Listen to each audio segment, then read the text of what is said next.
series here at Frankfurt. Feeling the energy of the hype crowd here at the Commerzbank-Arena. Woo!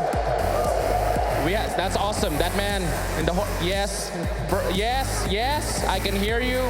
That's a horse. You look great, sir. Afro horse. I love it. All right, we're gonna keep this going. We're gonna introduce our first team for our second series. Lots of hype behind them. They are back, and you've just heard it, so let's welcome them here on stage. Give it up for Team NaVi!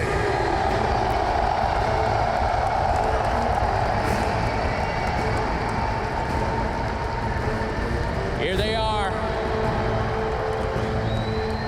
NaVi making their way on stage. Lots of hype.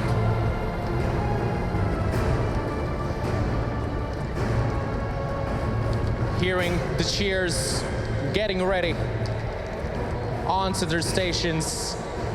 There you have it. Lots of love from the fans. Give it up for NaVi! Hype. Okay.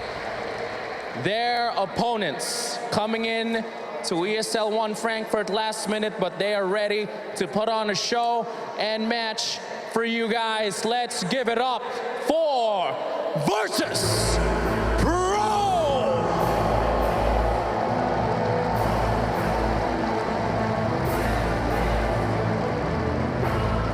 Here they are. That's right. Any man who wears pants like that live by their own rules. That is correct. Very nice. The team making their way on stage, looking confident, ready for this series. There you have it. Virtus.Pro! It is some hype here at Frankfurt. Ladies and gentlemen, we are ready for our second series. Team Virtus.Pro, Team NaVi. Let's go!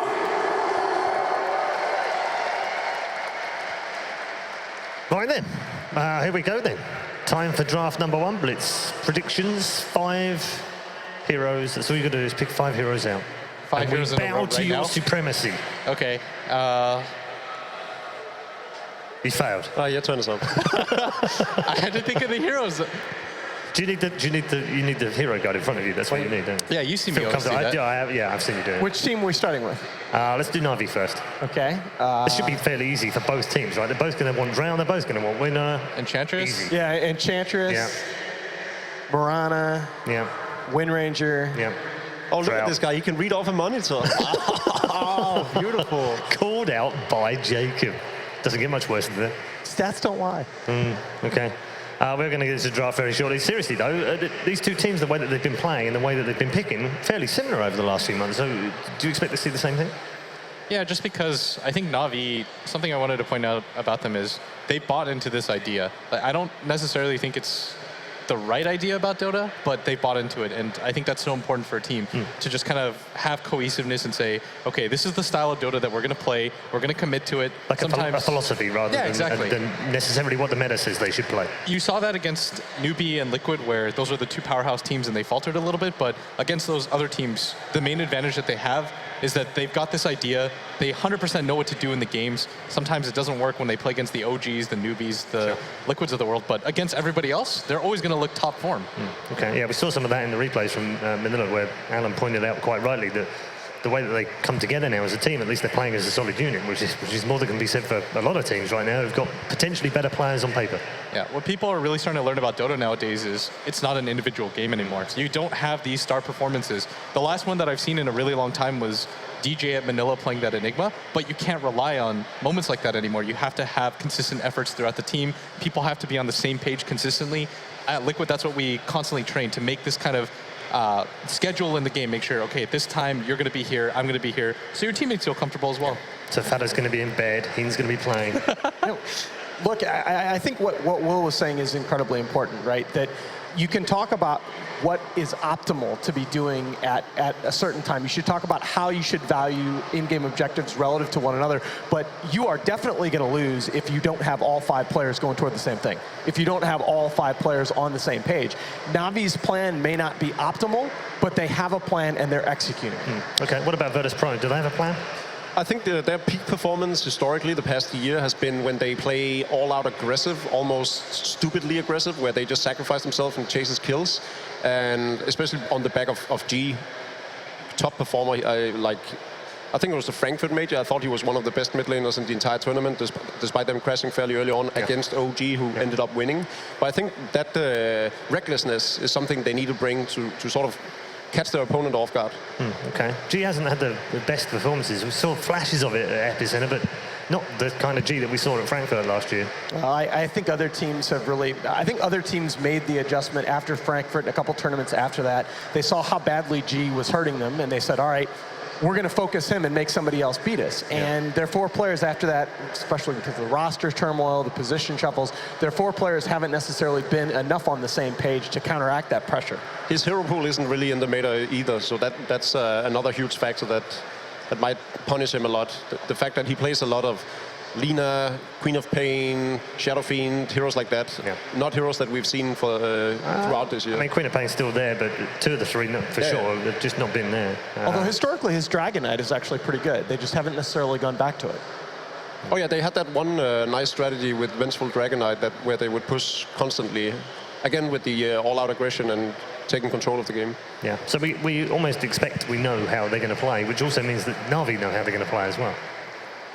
I think the problem, though, is that NaVi, I think a lot of teams would look at a team like VP and you say, let them run into us, and we're going to play counter aggression. So you're going to use everything. Then we'll take a hero. NaVi's not quite that team, though, is it? No. They're just going to match your aggression by saying, you think you can run at us? Yeah, We're the kings of running at you. Yeah. This could be a fun game to watch for the neutrals. Not so good if you're a VP fan or a NaVi fan, I would imagine. Hey, but that's what I love. That's what you got to love about watching CIS Dota. Not to paint with too broad a brush, but it's less about hero picks and more about, hey, we're going to run at each other, and whoever executes best wins. We should just play all random picks here. I think Shadow Priest might become, Dazzle might become one of the heroes that are key for either team here, because it can sort of throttle that aggression from either side. Okay, 4 bans straight out of the meta. Virtus.Pro's turn to pick. Lifestealer's still in the pool. Yeah, that's pretty surprising just because of how dominant we saw Lifestealer at the meta in Manila. And even here, the second game where Liquid was looking kind of poor, as soon as that Lifestealer comes online, 2-3 shots heroes left and right. He enables so many different other cores. We saw the Riki Lifestealer combo that they were using in that last game. At the same time, NaVi might be thinking the way Liquid did, because there's a Slaughter now available for them on the Dire side. Yeah, I think that's probably one of your better options to deal with the Lifestealer, but you have to kind of have a game plan in mind. This is not a hero that you work around after the fact. Like, you have to know that a team is going to pick it up for space. Yeah, I think certainly NaVi has looked comfortable in the past with General on Slardar. One of the things I always look for them is I always want them to at least have the option to run General and Artstyle in a dual lane. I thought that was that was when Artstyle's individual play started to turn around, is that he's very comfortable laning with General. He's become more comfortable laning with the ERA as well.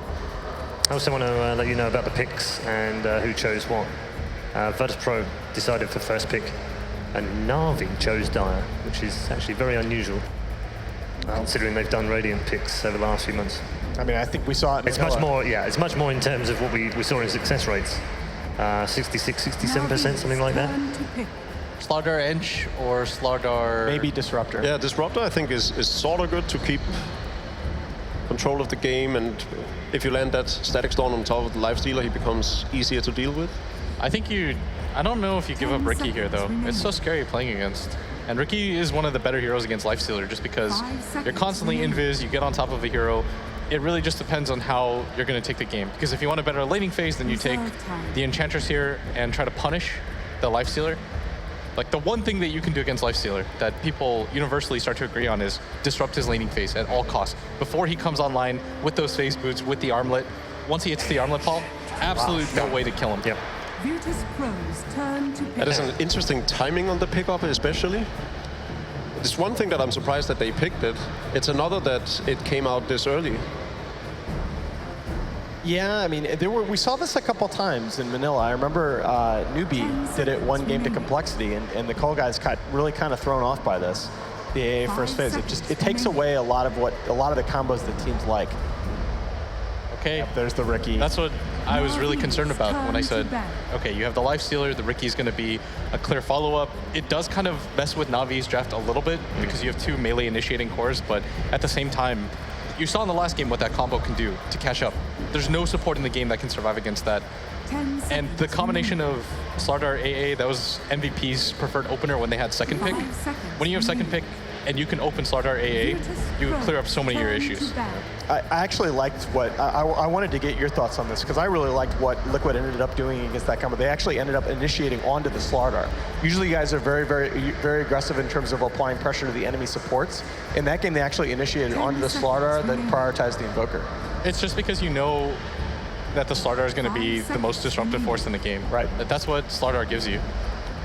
Yeah, they opened with a starter pick yesterday in game 1 against OG and followed it up with a Troll Warlord, a Magnus, a Venge, and a Shadow Demon. Yeah, I think that was the attempt at the troll counter in Phoenix strategy, and Yeah. didn't work out. No.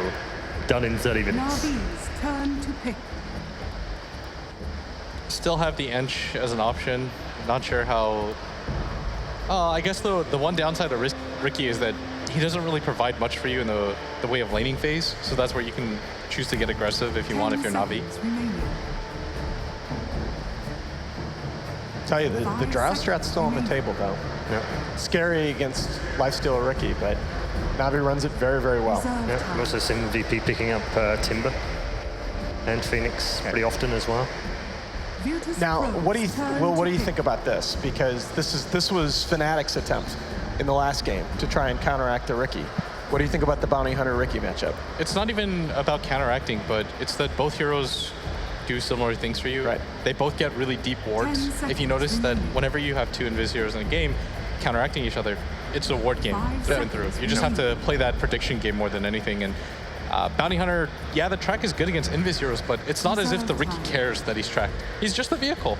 You walk in, you don't care if you die. Hero can die 20 times in that last game, pull a mill, and still come out the victor. That is a mill. It's confirmed milk. This also underlines that NaVi wants the map control, and with the AA blast later on, it adds a lot of global presence for gank setups.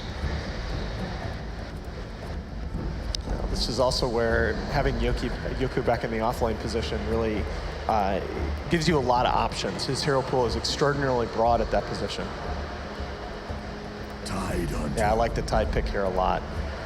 NaVi's turn to You pick. just need a hero that sits in the lane, doesn't really care. You have 2 melees on the other side. Ancient Apparition isn't the best zoner either. And more than anything, you want to be able to follow up, but Virtus.Pro's turn there's to a pick. Slark. There's only 2 forms of lockdown on the side of VP. One of them is a Tide ulti, the other is a smokescreen, which granted is pretty good, but Slark could just run free in this game if he wants. 5 seconds remaining. What are we looking at here? A Witch Doctor, maybe? Reserve time. I sort of think you need something faster. In this sort of game, you want tempo. I think Disruptor is okay. Oh, it's banned. Got banned, yeah, that's why. So the Witch Doctor. I guess VP can pick up Enchantress. Maybe Venge.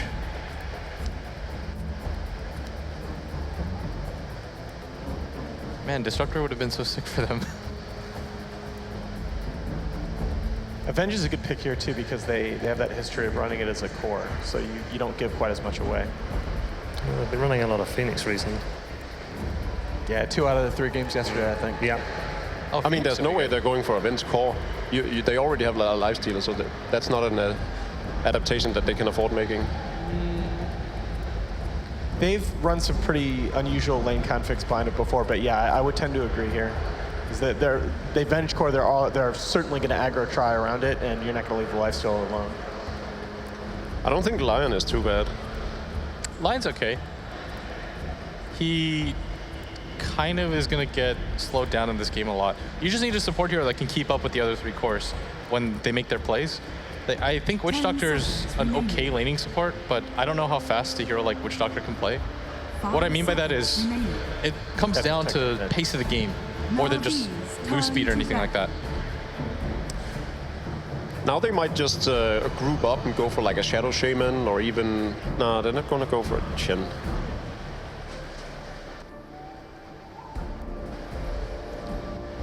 Seconds remaining. Okay, for NaVi, I think you take some hero that can 5 abuse seconds remaining. and just get aggressive early on. Reserve time. Oh, that's rough. Wind Ranger? Wind Ranger, Mirana, and Invoker are all still on the table. I think Invoker could be all right. Virtus.Pro's turn to bat. I'd really like to see VP take the Venge now, though. They sort of have to, right? No, they're still the Witch Doctor, but otherwise. No, I don't think... I just don't think Witch Doctor can keep up in a game like this. I think you need a hero also that saves the Death Prophet. Worst comes to 10 worst. seconds Yeah. remaining.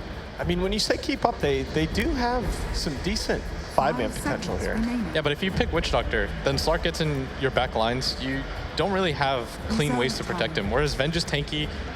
Swap is so good against a lot of these heroes. Virtus.Pro's You have heroes like turn to pick. Oracle Yeah. too, but I think you get messed up in a game like this. I just like saving heroes against when you have a DP and you're against something like an AA and a Slardar. I think Venge swap is a really good counter here. Maybe I'm thinking too narrow-minded here, but 10 seconds remaining. 5 seconds remaining. Earth Spirit. Wow. Oh, yeah. NaVi's turn Forgot to about pick. that little hero. It's a risky pick, though. Isn't this what Liquid did in game 1 though? They had Earth Spirit plus Ricky. Yeah. So no defensive heroes for DP, huh? Just run at people, I guess. Never stop running. 10 seconds remaining. And again, It's the Forrest Gump strategy. Yeah. You know what that signifies to me? 5 Because I'm seconds thinking, remaining. oh, what's the worst case scenario? The DP gets initiated on? VP, they've moved past that, Paul. They're like, Reserve. Yeah, No, that's we a whole never- new level of running. we don't plan on being It's behind. beyond Forrest Gump level. I mean, I think essentially they would love for NaVi to initiate on them, because they group up around the, Sure. the DP, right? So they have rabbits and an Earth Spirit and a smoke screen as well. Virtus.Pro's lineup is so comfortable in 5-on-5 that I don't think they're worried about NaVi. Now we've got a bit of a headache now, though. and you went for the AA so early, but they're the gonna go for AA the really do much for you. Yeah. Yeah, it seemed more like an art style comfort pick to me. But Oh, well. and they're going to try out the mid jug too. Oh my goodness. All right. So Dendy mid jug, nice. Very quickly, draft. Which way has it gone, Jacob? Which one do you like most? I mean, I think Virtus.Pro has the significantly better draft. Yeah. Okay. I like VP's draft. I picked NaVi before the series, but I think VP took game 1. Okay, Blitz. I said VP before the game. I'm going to stick with my guns, VP. Okay, good stuff. All right, let's find out. These 3 fine gentlemen have given their view. Let's find out from 3 more fine gentlemen who are in the commentary box. Capitalist, Odie Pixel, and Malini. Thank you very much, Paul. Indeed, we're getting ourselves ready for the first game of the second series of the day. NaVi versus VP. I'm Odie. I'm going to be joined by Mr. Ben Wu and, of course, Mr. Capitalist. Cap, the panel's predictions a little bit off. Were you expecting to see what we've got from NaVi and VP here? Yeah, I think they asked for like 5 heroes, and like absolutely none of them showed up in the drafts. And Nahaz was like Wind Ranger, Barada. He was looking at like stats from 6.87. It was like, hey, stats don't lie. But that was absolutely not going to be picked up whatsoever. Instead, we have a mid Juggernaut, which is kind of weird. I mean, Ben- up against Death Prophet. Ben loves his jug. Do you love it in the mid lane here for NaVi? They probably wanted some sort of magic immunity to deal with this mass team fight from VP, but I think it's maybe too little to deal with their team fight. Like, if you're NaVi, you never want to fight 5-man in a VP. Yeah, I think this is, I don't know. I guess if the laning phase goes all right for NaVi, they can just kind of survive through this really tremendous mid game that Virtus.Pro are set up. I don't like the fact that they chose 2 aggressive supports and don't have a saving hero for the Death Prophet, but I still think that they're in mid game, and just their overall team fight and pushing power is going to allow Virtus.Pro to take control of this game. And never really let it go unless they just do the classic Virtus.Pro overextend and throw into the base. I mean, Ben, would you agree? From your perspective, how do NaVi make this draft work, having this kind of dual core of the Juggernaut and the Slark? I think they need to gain a lot of control with the Bounty Hunter. What they really need to do is prevent VP from running around as 5 with the gem in the mid game, take down all the wards, and render Bounty Hunter useless. If they're not running around with the Bounty Hunter, getting track kills, they're going to fall very, very far behind, and that's just preventing VP from grouping up ASAP. Yeah, we'll see NaVi here at the bottom. They'll secure themselves the room for Dendi. Top, Yoku. He'll actually take it away from them. NaVi just forcing him back. And also to talk about the mid lane as well, the fact that we're seeing Dendi joke, do you think that was the plan all along for NaVi, Cap, or were they looking for that Tinker that VP banned out at the last moment? Ben actually suggested the Tinker, and I thought it was a pretty good suggestion once I started thinking about it.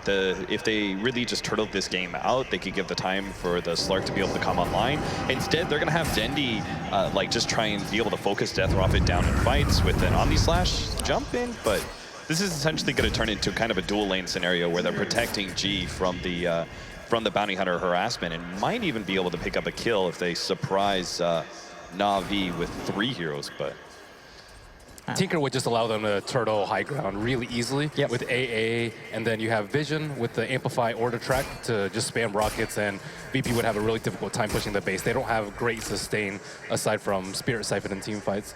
The Juggernaut synergizes a lot better with the Slardar, and makes way better use of the Amplify damage. I'm talking about the Slardar. General in a little bit of trouble here. He's got the Crush to hold them back, and that will be enough to buy him the space to retreat. But this mid lane, obviously we just saw just now, they had the bounty there helping out Dendi. Surely he does need a +1, because it's proving to be quite difficult for him to get the farm he needs here in the mid. well, the thing is, like Spirit Siphon is no longer pure damage, so Dendi, if he's really going to be like harassed by G, he could just throw out the spin sometimes. I think this lane is actually pretty decent. The mid Juggernaut has been experimented with a lot of teams, and it seems like this is going to be one of those matchups that can actually work out. I'm a little bit more concerned about the top lane. As long as Yoku has a good time, which he should be able to, right? It's a Slark Ancient Apparition. This combination is not that threatening, so he should be able to get a decent amount of farm. As long as he gets the mech, then they have that kind of saving grace for the Death Prophet. They have a little bit of sustain, and I think this lineup just starts balling out of control. Yeah, it certainly seems at the top. I mean, there's only been a couple of denies from the side of NaVi, so Yoku, he's finding a lot of the XP. Ditchara's going to try and have a bit of a go on him here with the help of Artstyle. They'll chunk him down fairly low, but at the same time, Ditchara's got to be careful. Yoku's not afraid to fight back and ends up forcing NaVi to back off, so unable to do anything about the tide at this stage. Yoku is just a little bit too big on the tide. Make it a little bit too big for his britches, though, because he's probably not expecting Seneko to come up to this top lane with a haste rune, and another combination like that with a third hero, they might be able to kill him, but I think it's going to be close. Let's see how they can do it here. See Seneko, he wants to lead this one in. Ditchara starting to just see if he can get a couple of stacks of the S's shift, but looks like they're just a little bit too scared, and even with 3 of them there, not wanting to jump on a full HP tide at this stage of the game. He's actually about to hit level 4. He's got the level 2 Kraken shell. He's actually getting impossible to kill now.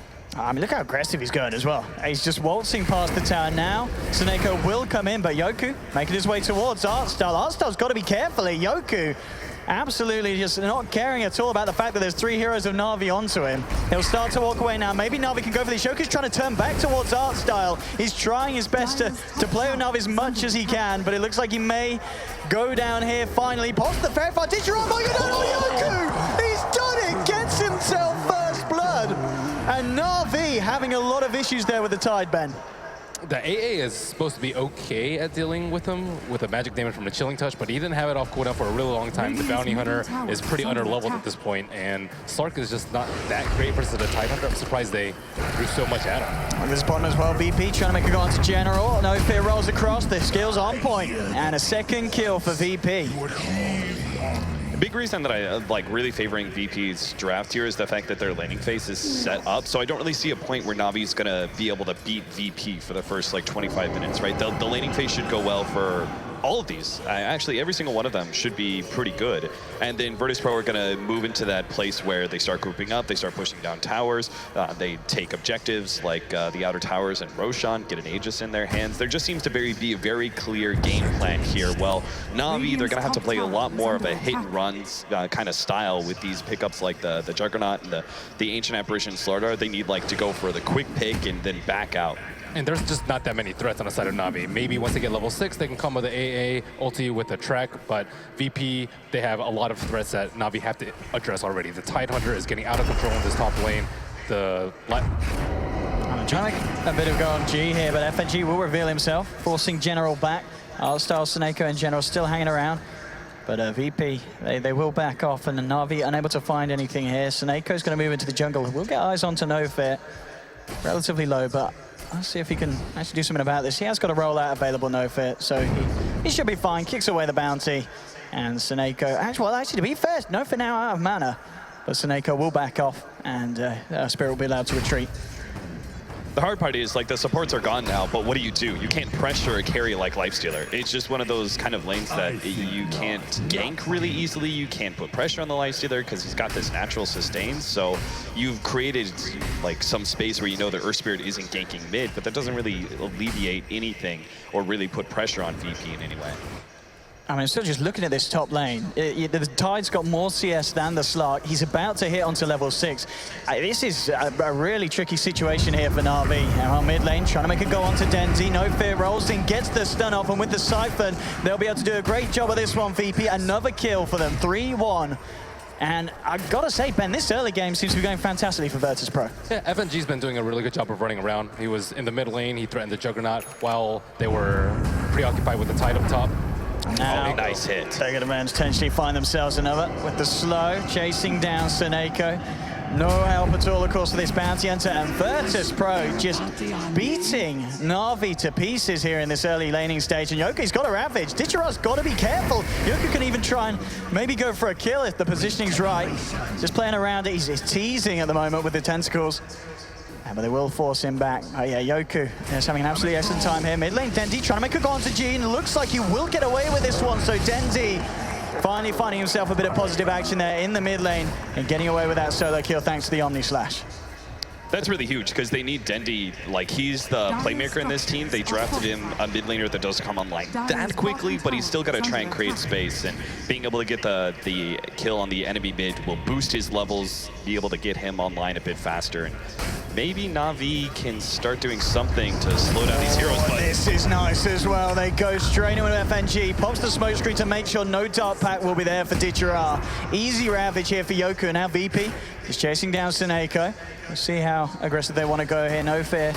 I don't think he's going to roll into this one underneath the tower. Just a little bit too risky for him. But again, another big kill for VP, shutting down that safe lane slot. And Seneko's just trying to find a place where he can actually do something. He showed up to the last 2 ganks, but he's just a little bit too late. He's not that defensive support that sometimes he plays, maybe the Winter Wyvern, maybe a playstyle that he's a little bit more used to. I think he's a great bounty hunter, but this game, FNG has really outshined him comparatively on the roaming aspect. And that's really bad, right? Because the Riki is going to scale much better into the mid to late game than the Bounty Hunter does. So, and NaVi will have like this very small window where they get level 6 on the Bounty Hunter, and they've got Omni Slash back up. The Slark is finally ready to maybe do a little bit of battling, and they need to get so many hero kills just to be able to offset the laning advantage that VP had. Dendy, got to be a little bit careful here. Hasn't got the mana for Blade Fury if they do attempt to make a go. FNG still hanging around, but unlikely to be able to go for it. But still, I mean, this Tide, Ben, this is going to be such a farm Tide this game. Yoku's just had an absolute brilliant opening this game. Yeah, it's really difficult for NaVi to be able to handle the smoke screen even. That's not even an ultimate, and none of their heroes can get out of it. They have no natural force staffs. Maybe Slaughter might build one before the blink. I think that's a good consideration this game, considering what he's up against. It's also very good versus the open wounds, but that's not even talking about the team fight from VP. And NaVi just, I don't know, they need to be able to find the levels for their supports. For like both level 6 on Bounty Hunter and Ancient Apparition are really key. That kind of turns these heroes on. They're not really like much of a threat right now. Just because the Bounty Hunter wasn't able to get much. So if they can get the Ice Blast in, they do have a small window where they can actually pop somebody like the Death Prophet, who's obviously a key fighting hero for VP in team fights. They can pop him first, and then maybe from there you can pick up some additional kills as VP retreat out. But again, it just is a very small window where it's kind of based around perhaps the mech timing of Yoku. If he gets that up and they don't get like the perfect Ice Blast, every team fight is impossible for NaVi. they don't even have to rely on the team fight with the mech, though. They can just run around with the Riki, with the Infest Bomb on Lifestealer, and they can kill any of Navi's heroes. Their cores aren't that tanky. Maybe if they had like a DK or something in the mid lane, it's much less offensive, and he wouldn't be able to solo kill the DP like he did, but he also would be a little bit less vulnerable to the Lifestealer Bomb. No, that's a really good point. And that's the power of VP's lineup, right? Is that it's not just centered around the team fight, which can overwhelm NaVi. NaVi are going to try and keep spread out. They're going to try and farm this and try and push the game past 35 minutes. But all the meanwhile, VP have this great combination that is excels at being able to get quick big offs. Like here comes the Infest Bomb. Immediate jump onto Seneko. Not a chance for the Bounty Hunter. And as you said, just this combo and the position that Aloha dances in, 5k net worth, has the armlet done. It's, as you said, they jump on anyone, and there's nothing that you can do to stop it as NaVi. I think Blitz pointed out, like, during the panel, it was something about what he liked about NaVi was the fact that they bought into some kind of philosophy, and this is definitely the wrong philosophy here.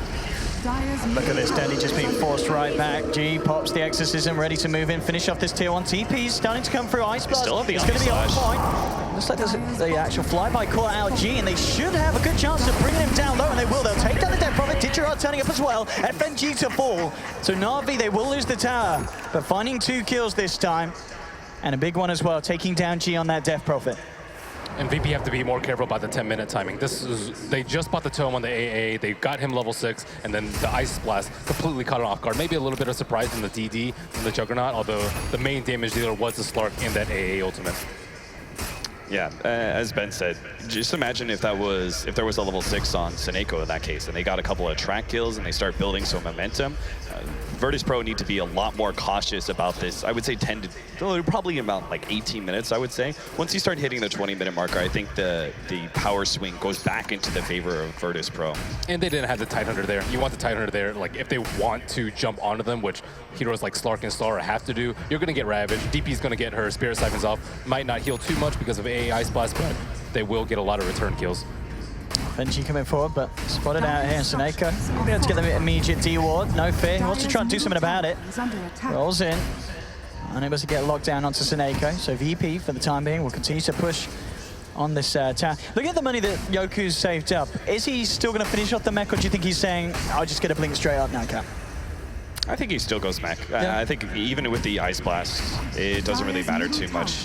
Maybe he likes the idea of being able to get the quick jump and maybe catching Slark or Juggernaut out of position before they can get off Death Pact or maybe the spin. But I think it's more reliable. Just go for the mech.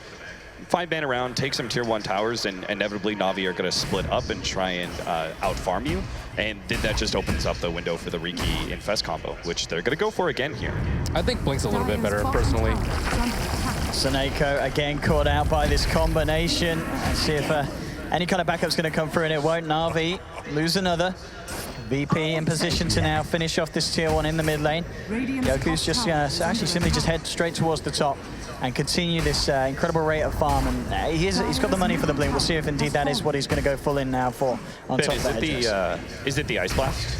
Is that why you prefer? Mostly because of the Ice Blast, but also because I think their team fight's strong enough without the mech. They can still beat NaVi without the mech, and even with track, I still think VP will come out ahead regardless. So it's just so they can push T2s with a lot more confidence and jump NaVi.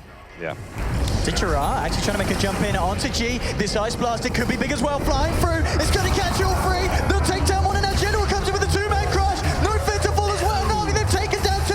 They'll get a lot of dust as well. 3 kills for NaVi. It may even be more. They've got the track out onto the Riki. Tricks of the trade for the time, but that crit from Dendy brings him down as well. They do lose their Slark, but NaVi finding 4 there off the back of a fantastic Ice Blast. And look at the money as well. A 3k gold swing there, Cap.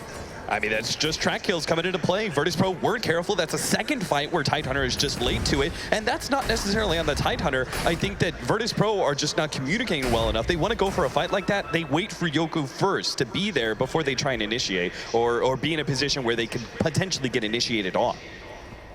Yeah, that's simply just Tidehunter not being there and VP just fighting S4 without their huge team fight. They can just jump to Death Prophet, and they're zerging her down, and she's not able to do any sort of damage. She didn't even pop her Exorcism for that fight. Now they have the Blink Dagger on Tidehunter, but he's tracked up at this point. Yeah, for example, like just look at the way that NaVi play around with a Tidehunter, right? They bring the Tidehunter as soon as he's level 6, and they just bully down towers because nobody wants to fight into that. It's supposed to be this overwhelming advantage, but VP are just letting it waste for some reason. Oh, smoke from VP's actually going to catch out Suneko, and they'll take him.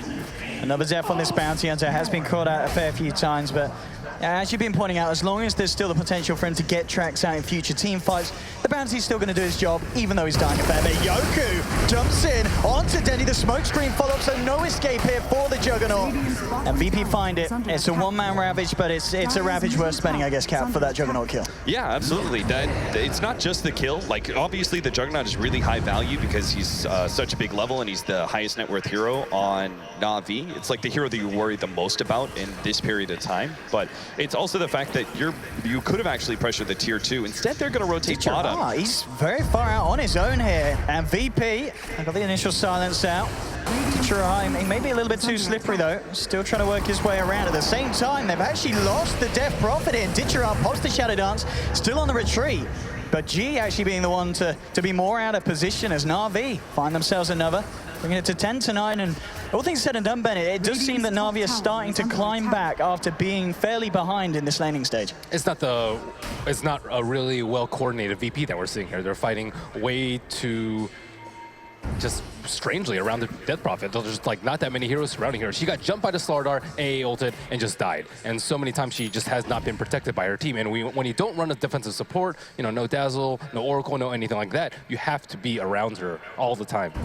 Strange is a pretty good word, just because it's not like the fights are too chaotic or Virtus.Pro are making the wrong decisions. Again, they've got eyes onto a low high dash. The Crush, Ice Blast combination with the Shuriken bursting him down. He'll pop the Rage, but they've got the physical damage now. Be taking down the Lifestealer. And again, Cap, as Ben's saying, it's VP making these mistakes where they're just going out one by one. He did get the deny off there. So fair play to him, but still, that happens next time. They get the kill, NaVi. Oh yeah, absolutely. I mean, you still get a little bit of track hold from it, I think. Dindy, he may actually be dead here just because they can right-click him down even after the spin. Oh, General's Crush! Allowing Dendy to back up. And Suneko starting to lay down the tracks. Denny moving forward with a healing ward. Has got an Omni Slash available. But the kickstun from No Fear holds him back. Radiant's bottom tower. NaVi are doing a really good job of capitalizing on the Tidehunter either not being there or not having the Ravage up. And they're just getting kills left and right. And now we really see Suneko kind of stepping up to the plate and matching Riki's movement around the map and setting up kills for NaVi. There is going to be a point, like Aloha Dance has spent a lot of time farming, but he's in that point where he's about to join the rest of his team and really become hugely impactful, and Virtus.Pro will have another chance to reclaim some hold on the game. It usually happens around 20 to 25 minutes with these kind of like team fight push lineups with Death Prophet and Tide. So Virtus.Pro will have like a second chance. That's just because their draft, has so much forgiveness just because it's the superior draft over NaVi's, but they never should have been in this place in the first place. They never should have been trading track kills around because of their poor positioning and poor decisions in team fights. Like some of the things they've just done is like been wrong. Now they have to worry about Ditchera. He's got the Shadow Blade. He just pops G just like that. I mean, this combination, as we're seeing, whether it be Slark jumping in, actually going to get caught out here. Yoku does have a Ravage. He's holding on for it for the time being. Ditchera pounces away. Jones in, but FNG's there with a low hard dance. They'll take down Ditchera. Now trying to move in for more. See if they can get it. They've got the Dust on Suneko. Ravage from Yoku catches both of them out. Suneko to fall. Armstar's going to go down as well. And this time, VP fighting with the coordination that they need against NaVi. That was a nice touch, kicking the Lifestealer in. Yeah, get him a little bit closer to that Ancient Apparition for the kill. And now Virtus.Pro will be able to take that tower. You're seeing, like, this is without the Death Prophet, too. This is a fight that they're still able to probably take a tier 2 just because their team fight was so overwhelming. This is the power of the draft that FNG managed to get VP. I wonder what Yoku's going to get next. I think he's strong enough to carry a gem at this point. Like, he really hasn't been in danger of dying after the first blood. Yeah. And he already has his core items to blink in the mech. He could go for, I think, a hood maybe if he wants to protect the Death Prophet additionally. Yeah, the Slark still puts out a decent amount of magic damage alongside the Ice Blast, so I think it's not a bad idea. I would actually just like Cloak and then go straight for the gem. You can get both right now. And Virtus.Pro just run around as 5-man. As soon as NaVi start playing around that 5-man, they start splitting themselves up, trying to split push the side lanes. That's when you get the Riki and Fest bombs back into play. And now they might be able to find Stanko. Greaves. An unusual choice. Like, if people are low HP, they're not going to get the armor because it's just going to shatter from AA. Yeah. But if they aren't under the effects of Ice Blast, then it will be pretty useful. He can remove Amp off himself, but that's not a big deal. Coming over. Eyes on the pit general, trying to do his best to ward them off. Getting Roshan low, FNG moving forward, drops down the smoke screen outside of it. And NaVi, they'll look to take this one. It doesn't look like VP can do anything about this. The crush, Ice Blast onto FNG. This is going to be a dead man for sure, and they're taking it down. They'll get the Aegis onto Dendy. Now NaVi moving in for the fight. Lordaz pops the rage, starts to retreat, but the Omni Slash coming through. In fact, it ends up bringing Dendy up to the high ground. He's got a lockdown onto GG with the Yules, holding back the Juggernaut. General should be able to get a jump on this, and he does. Gets in with the crush. The pounds follow through with Ditchera. They'll take a second. VP being forced back, and just a little bit too late to the party there where they tried to contest Rocheban. It was, I think, again, Tidehunter waiting for his items. He went to the base, bought the Greaves, and he TP'd in. He needs to be the first one there. They didn't expend Exorcism because she doesn't feel comfortable as a frontliner, and she shouldn't be the frontliner. They have a Lifestealer that can go in, but it was just the Riki solo, and the Tidehunter was just way too far back to help out his team. I mean, even just Riki going in there was not the right idea. Even if the Tide is late, that doesn't mean that you just make the wrong play because your ally's out of position. You don't run into the Roshan pit and expand all of your mana to use a smoke cloud that doesn't actually hit where Roshan actually is. He didn't even have enough mana for the escape mechanism of Blink Strike at that point in time. So he was just a free kill. Then Virtus.Pro have to play 4 versus 5 without Ravage. That's a fight that they shouldn't actually ever take. And sure enough, VP try and retreat out. They lose the Death Prophet on top of that. Unnecessary. Just like a lot of things that are just unnecessary here. They have a gem right now, so maybe they will group up on a Tidehunter. Now he's very farmed. I don't know who bought it. Looks like No Fear. I mean, would you say that VP are now in a position where they do just need to keep remaining as a full 5-man and start to barrel down the lanes, or will they be a little bit too scared of NaVi now that they've got the Aegis on Dendy? That's been their game plan the whole game. When you draft like that, you have to commit to go. it. Even if you're behind, even if they have the Aegis, even if they have track, you still have to keep on fighting. Yeah, the danger is going to be that now heroes like the Juggernaut, Dendy already has the Aegis, obviously, but he's also got the Manta style. So when it comes to like the Infest Bomb, that split might be just enough time for him to get out of the smoke cloud, get his spin off, and run himself away from the attempted gank. So that means Dendy's going to feel rather comfortable heavily split pushing out whenever VP are showing as 3 or 4 on the map. Smoke from VP. Full team moving in onto the top lane, seeing if they can catch out anyone on the side of NaVi. Seneca's already TP'd out, so Dendy is on his own. They will find him out, he's there, and he escaped the man. He's just going to go for the Blade Fury TP, and it's successful. So a failed gank from VP and unable to find anything with that smoke. Yeah, look at that. I mean, even if somehow Virtus.Pro managed to get the vision first on the Juggernaut and led with the silence of the Earth Spirit, he still mantas that off, spins, TP's out.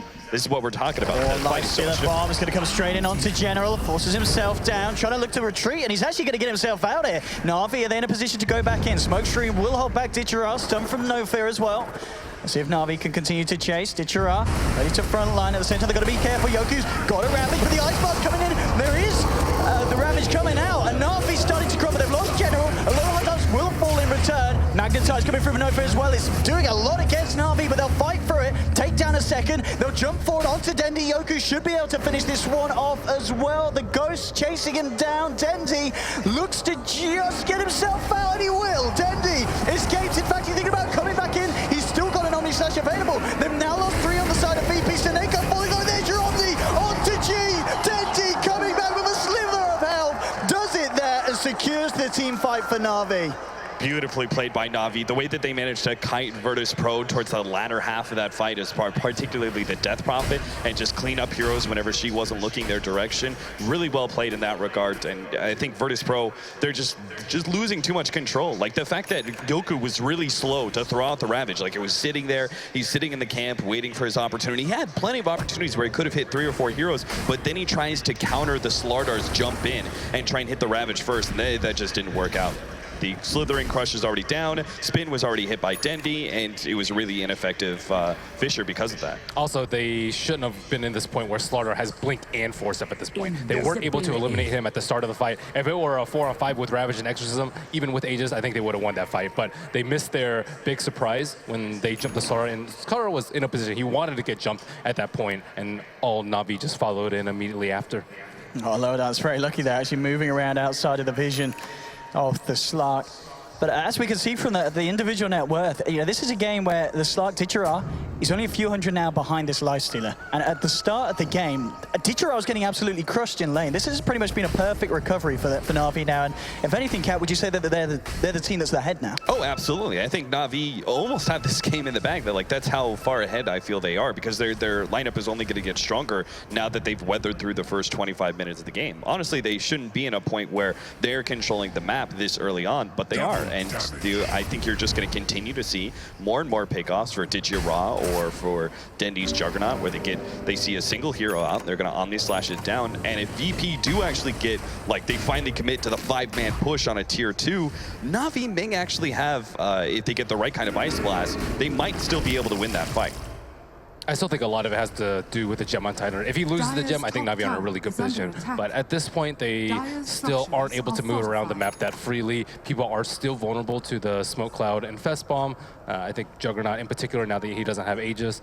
And as long as they don't get force-tapped out, I still think they can win a team fight. General TPing in, immediately forcing away the Shrine, chasing down at VP, but they're going pretty heavily in here. NaVi may have a chance to turn this one around. They're coming in with a wraparound. Ice Blast isn't going to clip anyone, but NaVi looking to get in position. Snako starting to lay the tracks out. G coming out with the Ghost. He wants to fight as well. NaVi holding themselves back here. G will be able to finish off the tier 2. Let's see if he wants to do anything else with this Exorcism. Coming across, but Ditchera bounces away. NaVi just keeping their distance away from VP here, making sure that G's unable to find anything else with his Ghost usage. Yeah, look at the damage that the Force Staffs do. Like, NaVi is just able to kite the Lifestealer, they're able to kite the Death Prophet as well. Like, you're not able to really munch on someone or get a good Spirit Siphon out during that first initiation. So it all comes down to the Ravage and actually controlling multiple heroes of Virtus.Pro if you want to be able to pop something.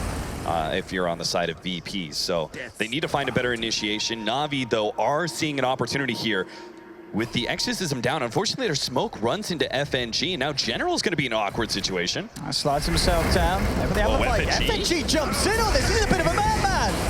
FNG! What was that, Ben? I guess he thought his teammates were around it. They were not that close. I mean, even then, it's like, Exorcism is down. Why are you trying to force that fight? Virtus.Pro or NaVi are actively looking for you with that smoke. Maybe he thought that he had a Lifestealer inside of him. Okay, that's the best. What, he was going to suicide himself and the Lifestealer? I don't know, man.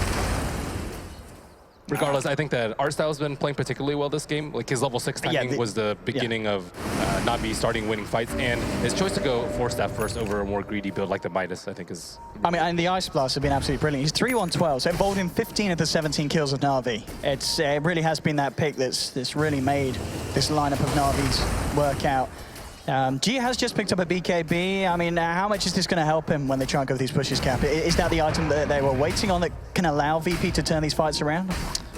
Yeah, I guess so. I mean, there's a little bit less threatening of him being popped. There's still more magic damage coming out of the Slark than physical damage, but it's the Juggernaut that's really scary. Yeah, right? If he managed to get a good Omni Slash. And plus Omni is that too. Going to own the BKB, and the BKB is kind of necessary because he's dying so much, but he still needs armor. He has no armor in his inventory. So again, it comes back to the fact that Virtus.Pro have to be the ones finding the initiation. Before, like if NaVi weren't as far ahead as they are, or we're talking about maybe 10 minutes ago, or even just 7 minutes ago, Virtus.Pro could actually be initiated on and still win a team fight quite easily. But they've lost their advantage, and now they need to find it back and just opportunities. Smoke here. NaVi might get the perfect wraparound onto VP, jumping in, General holding us the crush. Now it comes out to Yoku. Ice Blast will connect as well. No hot dance. Jumping out, there's your Ravage. Onto 3. VP, they found one. The smoke screen as well, catching Snako and Dendi out. They've got to back themselves up. Dendi's got an Omni. Will pop it, trying to turn around this fight. G's there with the Exorcism. Dendi looking to chase down Alantas with the defuse of the crush. Coming out onto 4. They're taking down themselves a second, and Dendi looking towards Yoku, but he's got to run now. Dendi in dire straits, trying to get himself out of it. Yoku jumping forward.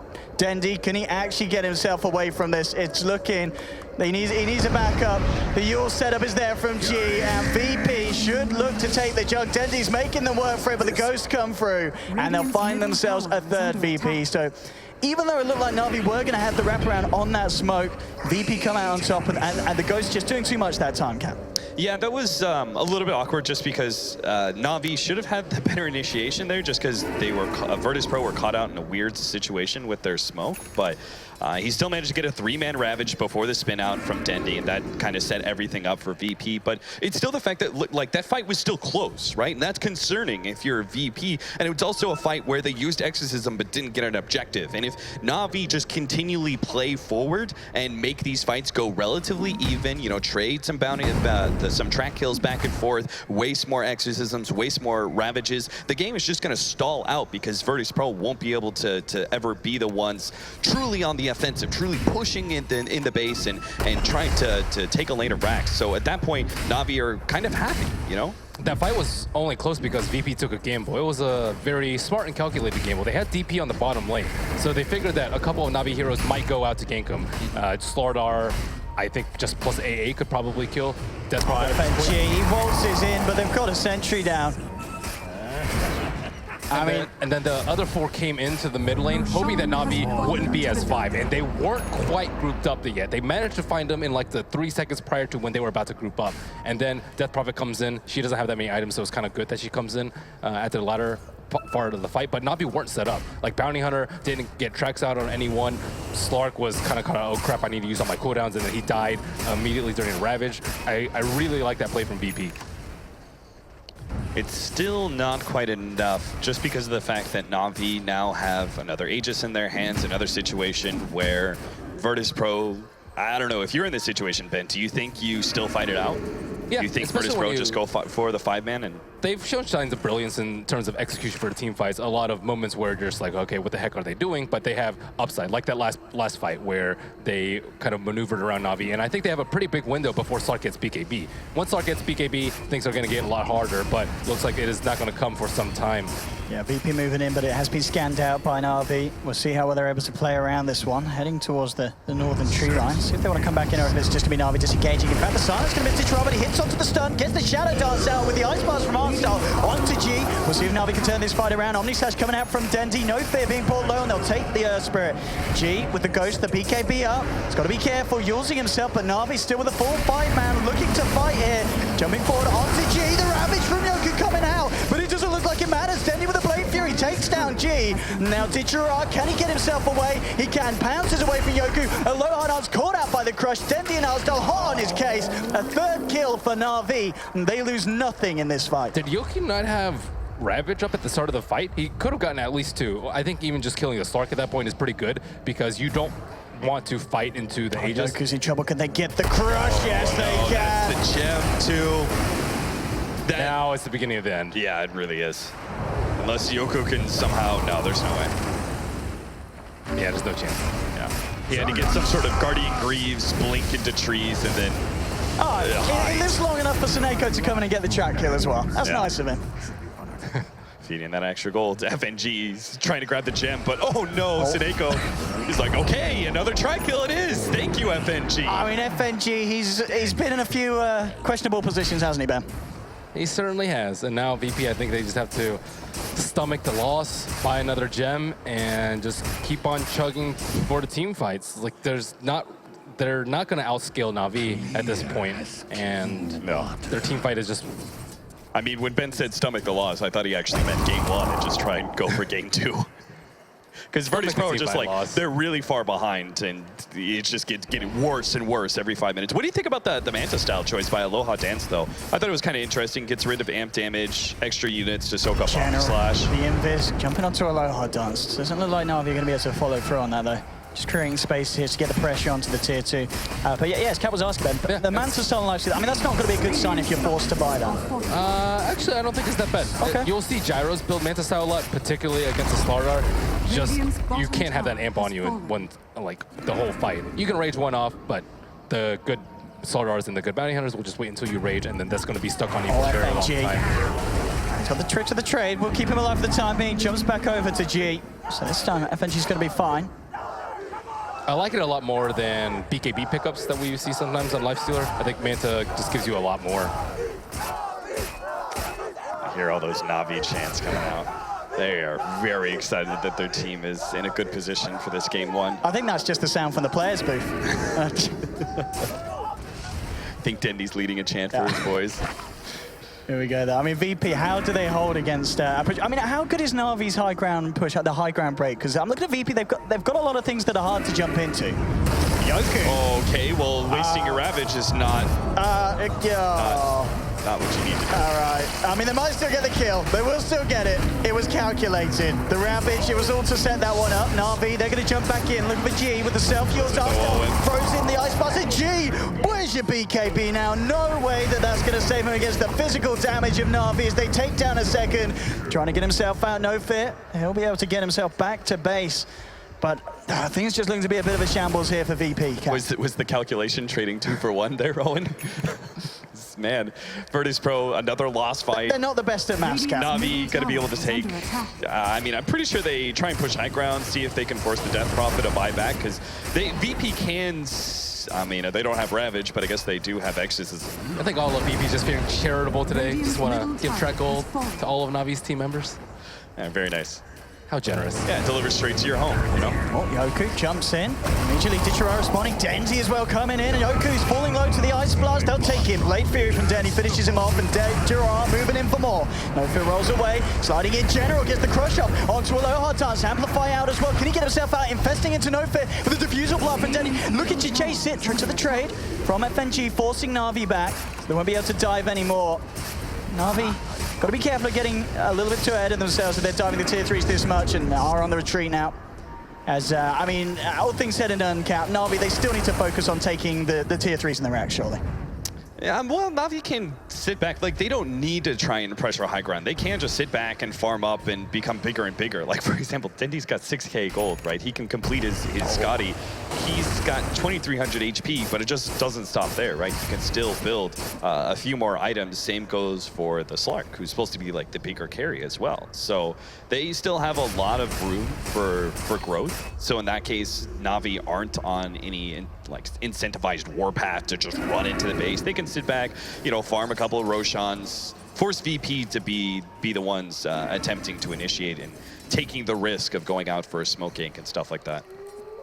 They're still not that comfortable pushing high ground just because of the threat of the Ravage, but yeah. They're very comfortable right now. AA almost has the Scepter. They took away 1 gem from VP. If they get that 2nd gem, they can pretty much consider this game in the bag, and maybe next Aegis Cheese 2 will kind of signify that end for VP, but it's getting pretty close to that territory.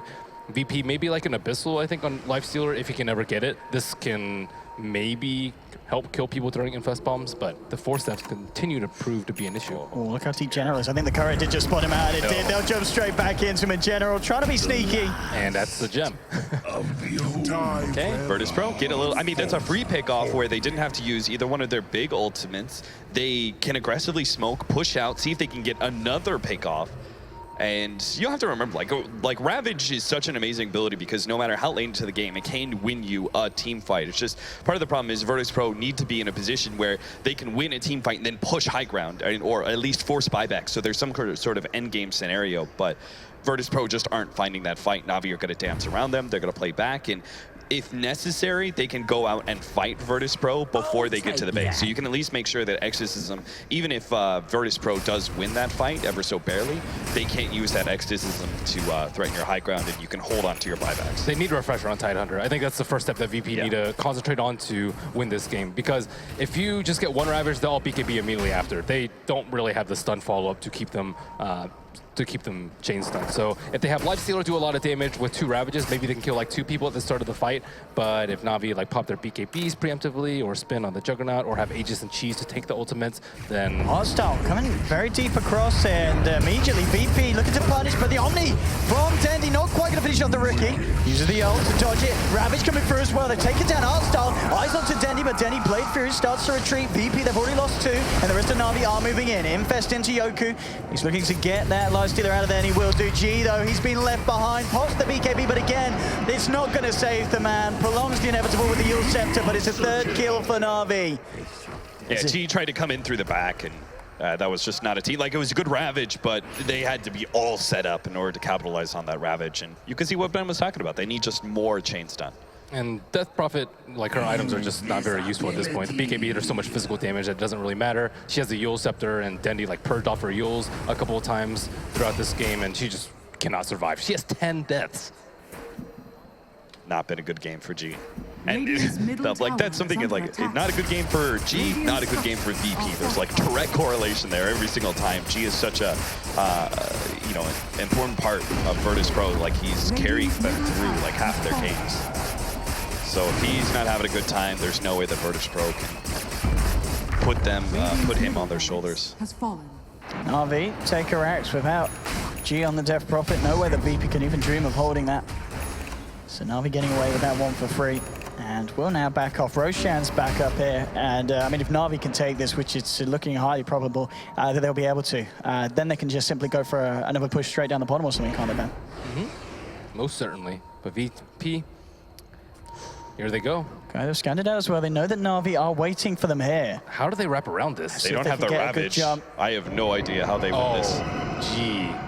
He just used a spell on an illusion. They'll still get the jump onto General, but the BKB is popped. Star with the Ice Blast coming through and catches out one, but at the same time with the Omni Slash bringing G low. G using himself. General trying to get him out to the side. They've lost no fear. And now Yoku being chased down by Denzi. Didra jumping across, looking to finish off G. A second for NaVi, and eyes onto FNG. Drops himself out, but Denzi's there with the crit. Godlike streak now for the Jug. 4 dead on VP, and GG is called. It was all too much at the end of the day for NaVi, and after a good start for VP, it just all went downhill, Cap. Yeah, it certainly did. I think if you look at this, Virtus.Pro, like, if they talk about it going into game number 2, it's the mistakes for the first, like, 15, 20 minutes, right? That's the part of the game where you truly lost. Everything else was just, it was kind of expected at that point. You had to be able to win the game in the first 20 minutes. You were supposed to with this kind of draft. They made too many mistakes there. So they've got to really examine what went wrong in the first 20 minutes if they hope to be able to come back. Look pleased. No. I do not indeed. A lot of things for VP to talk about, but we'll see if they're able to bring it back in game 2, which will be right around the corner, ladies and gentlemen, so don't go anywhere, as we'll be back for more action between VP and NaVi.